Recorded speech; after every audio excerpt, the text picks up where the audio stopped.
What up, internets? Justin Smoody with Mountain Home Investments. I've been keeping y'all posted about this hotel I got. There's 6 people on the deed. One of them's a grumpy old shithead, and it's not very cooperative. Pretty combative, actually, but the other ones are all super sweet old people. Anyway, I got this house originally under contract for $240. I was hoping to get it for $160, maybe $180, but I went with $240 because my gut was telling me that I could flip it. It needs 30 to 40 grand worth of updates. They started updating the bathrooms themselves, so they're like halfway through, so they're not fucking functional, you know? So it's been hard getting a buyer that wants to put 30, 40 grand into this house, and they can't live in it right out the gate because they got to do the bathrooms first. Anyway, it's been 3 weeks, 3.5 weeks maybe, at the most. I had an offer. A guy wanted to do an owner finance, like 10 grand down, pay me my 10 grand up front. This was at 250, and then and I had it for 240.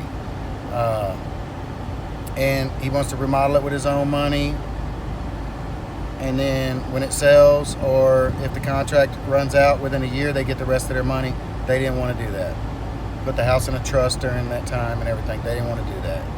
So their nephew has cancer and he's dying, and they wanted to get the money so that they could help him pay some bills, or, you know, give it to his kids, or let him take them on vacation or whatever. I don't know, but they wanted to get him his dad's cut, which is 40 grand at 240,000. So after a couple of weeks, I got him down to 230, which helped me market the house a little bit and get a little bit more interest. So I've been marketing at 244, 245, 249, 239, just seeing what people bite, you know. I'm willing to take a grand just to get this shit over with, but I really, as much time and effort as I put into it, I'd like to make 10 grand. So anyway, he came back with another offer after I told him about the cancer and everything, and he said that he'd give him 20% down. So that's 48 grand, right? And then pay me up front, my 10 grand. It's going to end up being 9 because I told him 239 not too long ago, trying to get him to come up with all the money at once and not try to do the owner finance. So it's whatever. I'll take 9 grand. I told him that I couldn't even believe the guy was still interested and that they should take the deal, because it's hard to sell a house for just barely under retail that needs 40 grand worth of work, and it's not even livable. So they called me back this morning. It's been 2 days since I told them, a day and a half, whatever, 2 days, and they're gonna do it. Fuck yeah! So I'm gonna make 9 grand when I get back in town. I'm in sunny Florida right now, chilling like a villain. About to go to the beach and kick it with my little girl. But don't give up, people. You know, trust your intuition, trust your gut. My gut told me that this house had value. It's got 2.5 acres. The land has value. So what the buyer's gonna do, he's gonna give them their 48 grand, give me my 9 grand, fix it up, pay the taxes, pay the insurance and all that until he gets it fixed up, put it on the market, and if it don't sell within a year, they get their money anyway, and he's still got the house. And but if he sells it before then, they get their money. And he's gonna fix that house up, break up the lots, because you can build a couple more houses on the lot.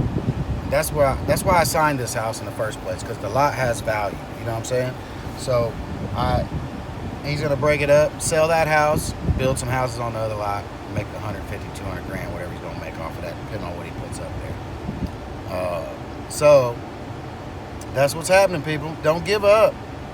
Like, this dude was done 2 weeks ago. He was the first guy that came to look at it, gave me an offer. They didn't take it. I've chatted back and forth with him a couple of times, and he's like, well, screw it, you know? And so I told him about the cancer and that they're old and they might not even make it a year or whatever. So he came back with that the third offer, actually, and I talked him into taking it. So don't just let things happen. You got to persuade people, you know? I told him, I was like, I got another offer from that same guy. He's going to do this, do that, and I think you should take it. It's like the best. We haven't gotten any other offers. So take the fucking deal, you know? You're still going to get your money. Your nephew's going to get the money before he, passes away, or hopefully he'll recover from his surgery and be okay. But pancreatic cancer is really bad. It's pretty much a death sentence. But hopefully he'll recover. God bless him, and God bless these people for trying to do the right thing for him, and God bless this guy for coming around and offering more money up front because of that situation. Like, that's awesome divine stuff going on right there, people. Most people that do business, they don't give a fuck about nobody's shit. So y'all see that dimple? That's how I get the ladies, with that dimple right there. Anyway, got one here too. Been killing it with them my whole life. But anyway, just talking smack. So don't give up, people. You got to persuade people. You got to tell them, this is it. This is all you're going to get. This is how it's going to go. You got to talk people into stuff. If you're not good at talking to people, and you're not good at, manipulating or persuading or whatever, or if you're uninformed, you're in rough shape if you don't know what you're doing. I learned. So before I make any phone calls after this guy tells me what he wants to do, I call the title attorney and ask him how it works. That way, when I call the owner about it, the seller, I know what I'm talking about.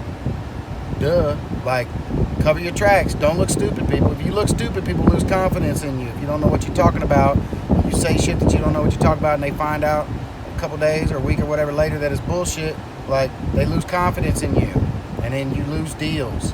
So be upfront with people. Tell them what's going on. Be honest. Don't be lying to people. They know I ain't buying their house. I told them right out the gate, I'm not buying your house. But I work with a bunch of investors, and I'm going to find somebody to buy your house.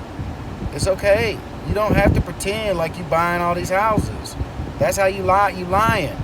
Don't do that. Be upfront. It's okay. What you're doing is legitimate. Okay? You work for a firm, whatever your business name is, and you work with dozens of investors or hundreds of investors, whatever, you're going to find somebody to buy that house. And so I'll update when I post that check, baby. Ching! Let me go on back to enjoying my vacation. Thumbs up. Subscribe.